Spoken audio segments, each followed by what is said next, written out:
glorious, bloodthirsty horde! Welcome back to the roaring madness of TELESNOT! I'm your host, Henry Snotson, and blimey, what a day we've got for you today! We're slamming the door shut on the qualification stage, waving goodbye to 6 poor teams who didn't gather enough points, and carving the rest into 2 fresh groups of glorious carnage!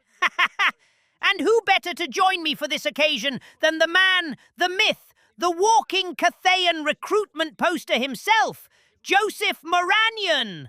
Welcome to the show, you magnificent globe-trotting coach! Hello there, old friend.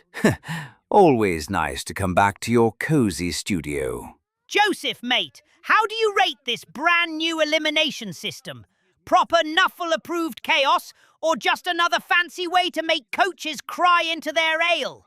Well, if you perennially find yourself at the top of the group, then not much has changed for you. But for some more meddling coaches, making it through the first round would make for a nice entry in their CV. Not to mention the financial benefits the clubs get from an additional round. So it really is a splendid addition for the healthiness of the sport. Love it! And tell me this, is there any team in the whole league you'd absolutely refuse to coach? Even if Nuffle himself offered you a bag of SPPs and a free Orc-Lass cheerleader squad? There is no challenge that Joseph Moranion would refuse. But I really had to pick. Night Goblins look utterly uncoachable, so would love to avoid them. Brilliant! Absolutely brilliant! Right then, the stage is set, the pitch is already sticky with last week's blood, and we've got some absolute belters to review. Joseph, you ready to dive into this beautiful mess? I am always ready for Blood Bowl. Then let's go! We're kicking off with you, Joseph! I'll admit, I was a tiny bit worried your Cathayan lads might go all cultural respect and bow instead of blocking when those massive scaly bastards flew overhead. But nah, your boys went full dragon-slaying mode and stopped the Bruisers' winning streak dead in its tracks. Proper carnage! Tell us about this one, mate! We indeed treat our opponent with great respect. The politics of Dragonkin in Cathay are way too deep for us to discuss today, but it certainly was a factor in our game. The atmosphere in the stadium was absolutely electrifying, and I knew I had to lean in on the chaos. We played aggressively, we left gaps, we were on the ropes and would lose this game if it wasn't for the chaos. I am not bound by the traditions of Cathay, but even I have to admit that the Draconians are incredible athletes, one of the best I've ever seen. But even the elites are not immune to pressure, and we capitalized on that. Draconians are yet to learn what it is to be a championship-winning team. We will see how they handle the group stage pressure in the next episode. Next up, the Wizards of Unseen University against the Walking Corpse Factory of the Ratchard Brutes. Our magical lads have been relying heavily on their secret weapon all season. And no, it wasn't actual magic. It was the fact they smell so bad that everybody refused to tackle them properly. But against the undead? That simply cannot work. The collegiate athletes held the pressure remarkably well. When those giant hands sneaked past their defensive line to get to the ball carrier, I thought it was over. But the apprentice kept the ball and relayed it to his teammate, who scored unopposed. It was wonderful to see that the Unseen University is not only relying on their summons, but can actually play on their own. Nevertheless, that's the end of the road for the Ratchard Brutes. And just in time, too. They were using up so much stitching thread, the local haberdasheries put in emergency orders. Corpse after corpse, but even the dead have to retire eventually, eh? I have to say, it is absolutely unacceptable to run down the clock and settle for a draw when you have to win. If I were in the stands, I would throw rocks at the Brutes myself. Disgraceful. Their lack of ambition makes the elimination so much more deserved. Ho, ho, ho, ho! Look at this! The tiny undead halflings versus the Spain and pleasure incarnate. Seems like the demons have developed a brand new hobby, scoring touchdowns. That is a pretty good hobby. Wish they'd discover it earlier. Unfortunately for everyone with eyes and a soul, their new hobby did not reduce the lethality of those demonic claws. From the very first whistle, it was brutal. Kids, close your eyes or your mum's gonna write me another angry letter. They didn't even leave the poor tree man standing. Just a sad pile of splinters and regret. Kids shouldn't watch any Slanesh games in the first place. Parents these days, letting children use crystal balls before they learn how to read. I fear what the new generation of players will invent, seeing such violence at an early age. Still, massive valuable points for the Slanesh lads. They're marching into the group stage with style, swagger, and probably several new kinks. Proper terrifying. It is, although maybe not for the reasons we fear an actual good team. Oh, what a match we've got here! Zinch Demons against the Solar Pixies. 5 bloody touchdowns. Horns changing demons and those glittering little pests gave us an absolute barn burner. And it all kicked off with the bloody Inquisition storming the pitch like they owned the place. This is perhaps the best we've seen Demons play the whole season. The first half was absolutely spectacular. Sun Elves got punished for their arrogance, and only their innate prowess saved them from a humiliation. The Pixies had a nightmare trying to catch those tiny, slippery demons. Horn's lot shot into a massive lead early on. But in the end, they just ran out of fuel. The elves ran them ragged and sent Horn and his demons packing straight out of the qualification. An absolute shame, that is. Horn has seemingly found the way to utilize his players to their full abilities, but it was a little too late. Would love to see how the team evolved in the second stage. I'm just wondering how the Inquisition managed to sneak that many lads into the stands without anyone noticing. Are they planning to make a great comeback in the next season? Right, next up, a proper fiery grudge match. The Hellblazers versus Grimnir's Fury.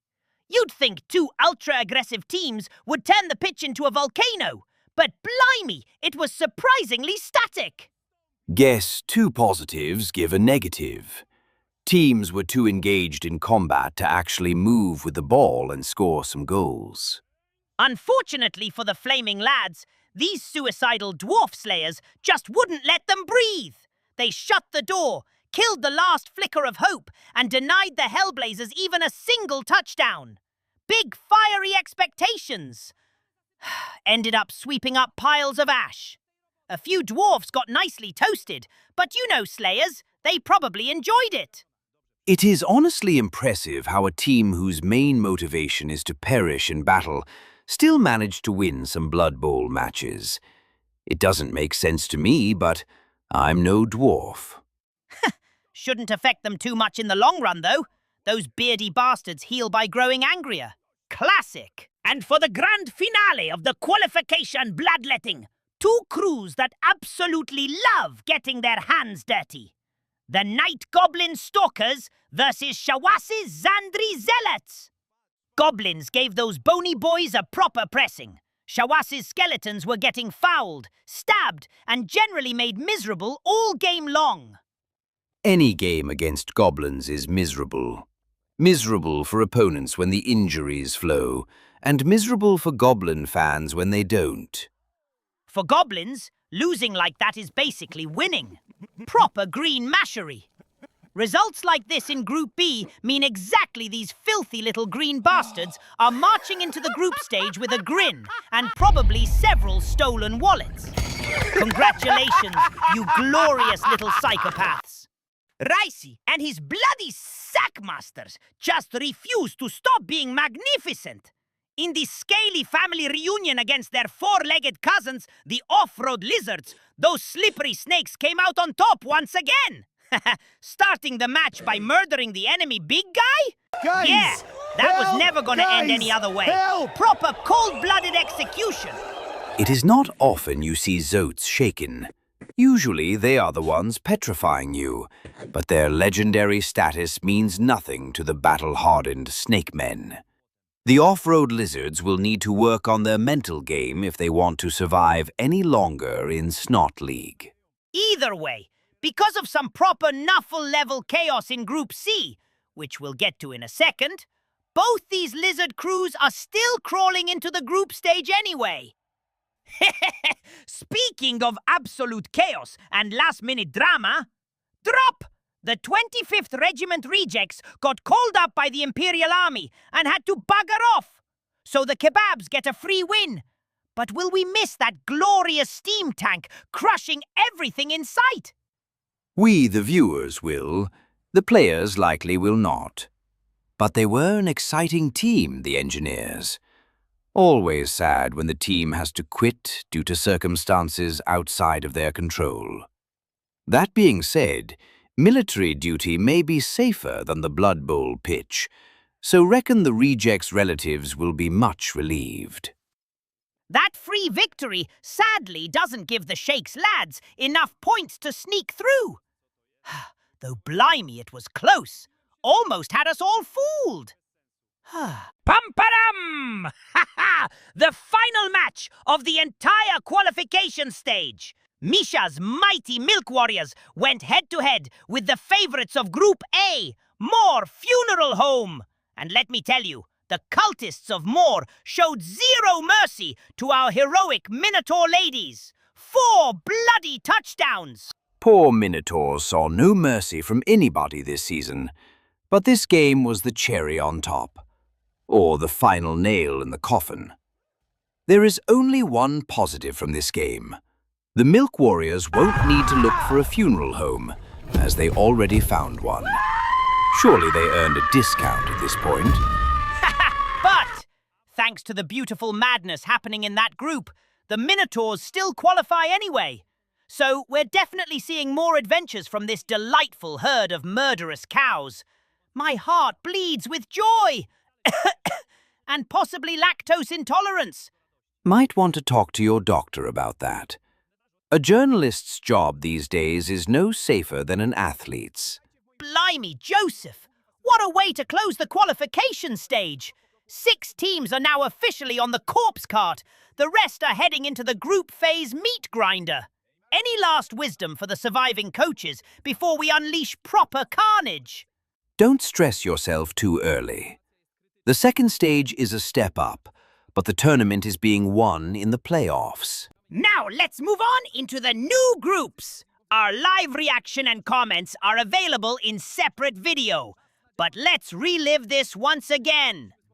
Do you, my friend, have any clear group favorites? Who is the biggest winner?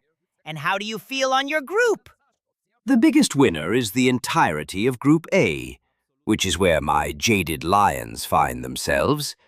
Solar Pixies and the Scaly Bruisers, 2 best teams this season in my opinion, both got into Group B and are likely to take the semi-final spots.